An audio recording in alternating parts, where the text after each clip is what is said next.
Sungguh-sungguh Allah sangat ridho ketika seorang hamba itu makan makan ketika sesuap nasi dia muji Allah, ketika minum seteguk nasi dia muji Allah. Itu kalau orang diridhoni Allah itu wali betul. Itu untuk jadi wali itu gampang, kamu makan ridho, kamu ninjak buminya Allah ridho seneng, kamu hidup keseharian aman seneng. Nah ini supaya sampean kita semua ngaji betapa panduan Rasulullah untuk menggapai ridho Allah itu banyak yang keseharian sekali. Saking kesehariannya banyak dalam hadis dan itu sahih. Nabi menyebut hal-hal yang keseharian. Hatta ma tas'alu fi fimra'atika, kamu punya uang kemudian istri kamu bisa makan itu ibadah. Bahkan sebagian ibadah itu dicontohkan Nabi yang akhirnya diprotes sahabat. Yaitu wa fi buti ahadikum sedekah, kamu menggauli istri kamu itu ya sedekah. Sampai sahabat bilang yang benar ya Rasulullah. Ayati ahaduna syahwatahu wa huwa lahu ajrun. Masa urusan biologis, urusan syahwat kemudian dia dapat pahala. Nabi menjawab, alaysa lawadu'aha fi haramin akana alaihi wisrun. Bagaimana kalau dia meletakkan ke yang tidak benar itu kan dosa. Nah, hal-hal seperti ini yang saya ingin teman-teman semua saya juga agak ingin ngaji demi Anda juga agak ingin. Itu dosa sekali ngaji kok pesanan kelompok tertentu itu enggak boleh. Islam itu untuk semua. Jadi ya cuma karena di depan saya jenengan ya seakan-akan jenengan korbannya. Itu ada ilmunya dalam usul fikih itu. Jadi orang itu harus ngaji usul fikih. Nama yang disebut, mungkin Mas Sufyan masih ingat zaman ngaji usul fikih. Nama yang disebut itu tidak jaminan sebagai prioritas perintah. Jadi misalnya gini, kebetulan yang di depan Nabi itu Abu Dzar. Nabi ya bilang, ya Abu Dzarin ini uhibbuka misalnya, atau ya Mu'ad ini muhibbuka, atau ya Abu Hurairah ini uhibbuka misalnya. Banyaklah riwayat yang Nabi nyebut ya Abu Dzarin, ya Mu'ad, ya Abu Hurairah. Kemudian misalnya Nabi meneruskan khitab, ini uhibbuka, saya mencintai kamu, fakul dubur sholatin, atau sebagian riwayat disebut fala tada'anna dubura kulli sholatin, Allahumma inni ala dzikrika wa syukrika wa husni ibadatik. Saya mencintai kamu, siapa saja, Mu'ad bisa, Abu Dzar bisa siapa. Saya mencintai kamu, mohon kalau habis sholat kamu jangan lupa wiridan Allahumma a'inni ala dzikrika wa syukrika wa husni ibadatik. Ya Allah, tolong kami permudah supaya mudah ingat engkau. Anda tidak bisa mentang-mentang, wong nama saya Parmin, nama saya Purnomo, itu yang diperintahkan Mu'ad misalnya. Jadi yang disebut satu, tapi khitab itu untuk siapa saja. Saya teruskan. Jadi saya mohon semua kita melakukan kebaikan itu, kalau dalam kaidah fikih disebut al yakin la yuzalu bisyak. Banyak kebaikan yang kebenarannya itu 100%, tidak punya efek samping ke pihak lain, ke kelompok lain, ke komunitas lain. Yaitu tadi misalnya Anda makan dan itu murah sekali, hanya butuh satu piring, setiap punyaan kamu muji Allah, setiap minum kamu muji Allah. Itu redaksinya Rasulullah SAW disebut Allah sangat ridho ketika seorang hamba makan kemudian dia memuji Allah, atau minum kemudian dia muji Allah. Logikanya gampang, negara seperti ini yang kamu harapkan bentuknya kayak apa, mertua, ipar, komunitas, tetangga, itu nyata terjadi itu kan belum pasti. Sementara yang mesti terjadi adalah kamu butuh makan, kalau tidak mati. Butuh minum, kalau tidak mati. Butuh bumi yang nyaman ditempati, kalau tidak kita juga mati. Sebab itu Allah kalau menyebut nikmatnya itu hal-hal yang keseharian. Alladzi at'amahum min ju'. Allah itu siapa? Allah itu yang menciptakan kamu bisa makan. Tidak berlebihan. Allah itu yang menciptakan kondisi sosial itu ideal. Zaman Nabi itu ya ada orang munafik. Orang-orang pilihan Allah itu juga diuji orang sekelilingnya yang macam-macam. Semua diuji sesuai konteks zaman dan waktu. Nah, tapi ada ibadah-ibadah yang selalu disarankan Nabi. Sampai Nabi itu pernah ditanya, ayul islami khairun ya Rasulullah, Islam terbaik itu gimana? Jawaban Nabi itu unik.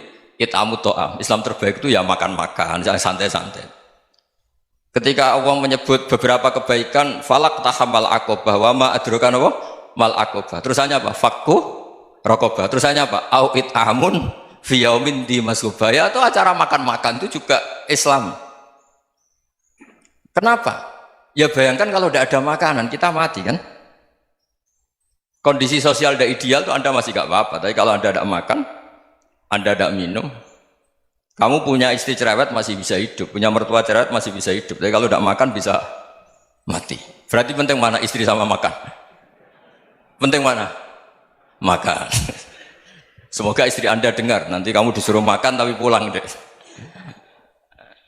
Itu kalau dibahasakan makan masih memahami. Penting mana nasi satu piring dengan istri? Nggak ada nasi mati, nggak ada istri belum mati. Penting mana? Ya, gak berani jawab kan?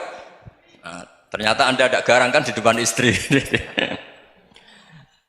Jadi saya mohonlah, mungkin Mas Sufyan Sauri tadi yang bisa bantulah teman-teman tuh ngaji yang keseharian saja. Karena kita nyari ridha Allah itu berdasar firman Allah, dan firman Allah itu menyebut keseharian tuh riang gampang. Yaitu tadi misalnya wa min ayatihi manamukum billaili wan nahar. Termasuk ayat-ayat Allah itu kamu tidur. Maka dulu itu ada guyonan, ada tokoh Mu'tazilah, kelompok dalam Islam yang berpikir manusia itu bisa menentukan ikhtiarnya sendiri. Karena saya bisa duduk, ingin duduk, duduk, ingin berdiri, berdiri. Karena kelompok ini nggak terima kalau semua kehendak Allah, nanti bagaimana kalau semua kehendak Allah kok ada hisab ya, ada sanksi. Lucunya itu dia akhirnya, ini cerita ya, mencintai seorang perempuan, cantik sekali. Dan itu dia menjadi ahli sunnah itu oleh hal-hal yang sepele. Karena istrinya cantik, ya namanya suami istri itu hubungan intim. Terus ditanya, Mas, masih ingin lagi? Masih. Silahkan diulang lagi. Wah ya tidak bisa. Katanya manusia bisa menentukan yang diinginkan. Itu tobat itu. Itu nggak bisa ditobatkan Mas Sufyan Ats-Tsauri. Orang cantik yang mudah nobatkan orang itu orang cantik. Segampang itu. Akhirnya kita tahu, makanya kalau dalam kitab Hikam itu disebut al-aqil mayyakul madza yaf'alu wa hubi wal ghafil mayyakul madza af'al. Orang yang punya akal karena sadar ini wilayah Allah, semua milik Tuhan, itu dia tiap hari berpikir besok Allah akan melakukan apa terhadap dunia ini. Kamu merencanakan suatu mau plesir ternyata gempa, mau wisata ke Rusia ternyata perang. Kamu tidak pernah tahu apa yang akan terjadi besok. Wa ma tadri nafsum madza taksibu ghadan. Tapi anda semua kita ini sering punya jadwal permanen. Makanya saya kalau diundang siapa saja, sana takdir. Yang jelas Gus ini acara penting. Ya masih acara penting nak pangeran ngersakno piye? Kok ape dadi pangeran? Kamu kok mau jadi Tuhan? Itu kadang ya kiai. Penting Gus acara ini jenengan harus memastikan bisa. Loh kamu itu yang ngajarin tauhid, sesuatu itu biadillah kok bilang-bilang apa pasti. Kalau maksa terus tak tobatkan loh kamu kata saya. Ya kalau gitu Gus bilang insya Allah. Wah itu hati saya, fisik saya, roh saya sudah bilang insya Allah. Tidak usah kamu latih kata saya. Nah hal-hal tauhid keseharian itu gampang sebetulnya. Wal ghafil yaqulu madza af'al. Tapi orang yang lupa Allah dia setiap hari bilang besok apa? Kita bisa melakukan apa? Seakan-akan dia itu aktor, dia penting, dia subjek permanen, dia. Padahal kita ini hanya objek kehendak Allah Subhanahu wa taala. Karena kita yakin sesuatu yang terjadi di alam raya ini kita tidak bisa apa-apa. Makanya saya sering ngaji, sering bilang saya, ketika Anda mensifati Allah, dia yang menghidupkan. Sudah itu tanamkan, sehingga ketika kita mati, santai saja. Kenapa santai? Allah punya cara menghidupkan kita. Zaman kita hidup juga gak tahu caranya ngelola jantung, ngelola paru-paru. Kamu juga gak tahu ngelola oksigen yang tidak beracun, tidak ngandung polusi. Tahu-tahu hidup. Gak ingin tua ya tahu-tahu tua, gak ingin mati tahu-tahu mati. Selama ini kita hidup juga gak tahu apa-apa sebetulnya. Hanya gaya tok, punya jadwal, punya planning. Kalau kamu bisa menentukan pilihan Anda, pasti Anda istrinya cantik, 4 neriman semua, kona'ah semua. Nyatanya enggak kan? Ada 1 jelek, cerewet. Wah itu kan, nyatanya enggak bisa apa-apa Anda kan? Dan kamu bawa mati lagi. Itu kan, istri Anda juga gitu, punya keinginan, punya suami yang ganteng, yang jabat, yang neriman, yang enggak poligami. Ya enggak kesampaian juga. Kalau kita ngitung tingkat kegagalan kita itu gagal terus. Ya kan? Nah, terus ingat Allah, madza yaf'alu wa bi. Orang yang punya akal selalu berpikir Allah itu menghendaki apa terhadap saya. Lalu sama-sama orang melihat orang yang serius, itu kata Anda itu pemikir berat, serius, senang punya tokoh yang merengut karena kamu anggap serius. Tapi sebagian orang menganggap orang yang serius itu wong merengut, wong masam, wong muka kok ditekuk. Jadi sama Itu hati, ya muqallibal qulub tsabbit qalbi ala dini. Karena kita nggak tahu cara berpikir kita tentang orang lain, tentang sekeliling kita. Misalnya kita orang baik yang jenis ngurmat fakir miskin. Ada orang bangun masjid mewah itu janggal. Apa artinya masjid mewah kalau banyak orang kelaparan? Tapi kalau yang jenis pendidikan, apa artinya masjid mewah kalau tidak bisa ngaji? Nanti yang jenis infrastruktur, apa artinya ini kalau semuanya punya sudut pandang yang berbeda-beda. Dan Islam mengapresiasi semua kebaikan. Tapi katakan semua kebaikan itu adalah kehendak Allah Subhanahu wa taala. Karena apapun baik Anda itu pakai fasilitas yang diberikan oleh Allah Subhanahu wa taala. Sehingga ini yang disebut qulillah sumadarhum fi khawdihim yal'abun. Ya kembali tadi ke tema-tema bahwa keseharian Anda ini sudah Islami. Saat Anda tidak bisa melakukan apa saja. Saya sering ada jenazah, biasanya kalau tetangga meninggal saya sering disuruh ngelepas. Saya bilang orang ini baik karena sering ngelamun di rumah, sering nganggur di rumah. Ditanya sama anaknya, kenapa Gus nganggur baik? Ya kalau dia nganggur artinya juga agak berbuat sesuatu yang maksiat kan? Ya kan? Orang nganggur di rumahnya ya tidak bunuh orang, tidak maling, tidak korupsi, ya namanya nganggur di rumah. Lah cuma istri cara pandang nganggur gak menghasilkan uang itu. Tapi juga gak menghasilkan kriminal kan? Jadi sebenarnya Islam itu cara, makanya kalau sampai ngaji usul fikih itu ada kitab usul fikih namanya Lubul Usul, itu terkenal sekali di pesantren itu. Itu kalau ngapresiasi keseharian itu luar biasa. Izma min mubahin illa wa yatahaqqaqu bihi tarku haramimma. Karena keseharian yang mubah saat Anda lakukan itu ada kehebatan yang luar biasa, yaitu meninggalkan haram. Makanya dulu banyak orang-orang alim ketemu temannya itu guyon sampai semalaman. Itu biasanya yang semangat Islam itu kiai kok tidak tahajud, kiai kok tidak witir. Orang yang sedang mapan uangnya banyak, malam itu tidak kelayaban itu sudah luar biasa.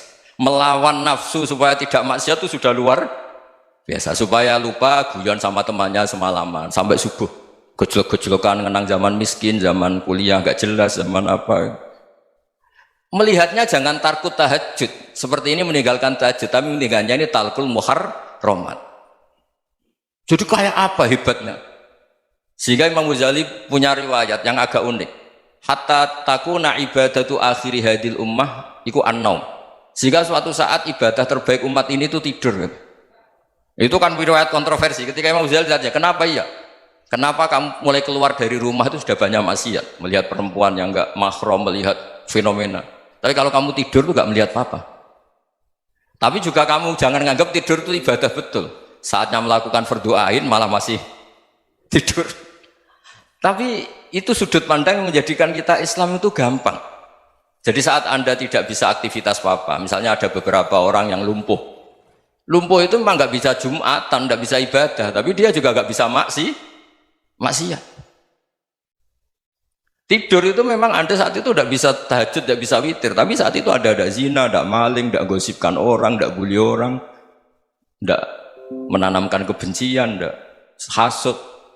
Sehingga tidur menurut Allah Ta'ala wa min ayatihi manamukum billaili apa? Wan-nahar. Karena di tidur itu selain ada unsur istirahat, jaga kestamina, juga ada unsur meninggalkan beberapa keburukan. Nah saya mohon ibadah yang keseharian ini kita jaga. Supaya kita semua baca ayat itu fasih. Fasih itu tertanam di hati. Allah itu siapa?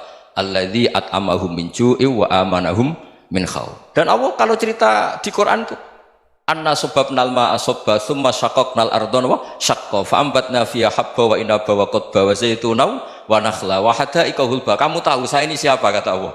Saya ini adalah Tuhan yang menurunkan air, kemudian ada tanaman banyak, habba wa inaba wa qadba, ada zaitun, ada tin, kalau orang Jawa mungkin ada tela, ada padi, ada mangga, ada pisang. Sudah. Wa inaba wa zaituna wa nakhla wa hadaika hulba, ada perkebunan yang lebat. Tujuannya apa? Mata Allahkum, silahkan kamu pakai, kamu nikmati.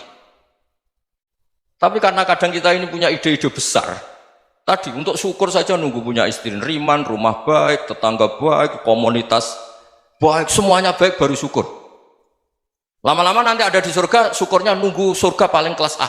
Itu sudah ada yang menghuni Rasulullah, kamu nggak boleh di situ. Masa untuk syukur saja? Repotnya Masya Allah. Jadi mohonlah Quran yang kalau Anda hafalkan juz amma itu kan ada ayat-ayat yang kayak tadi. Ya, fal yang dzuril insanu ila ta'ami. Coba lihat Apa yang kamu makan ya? Dari mana?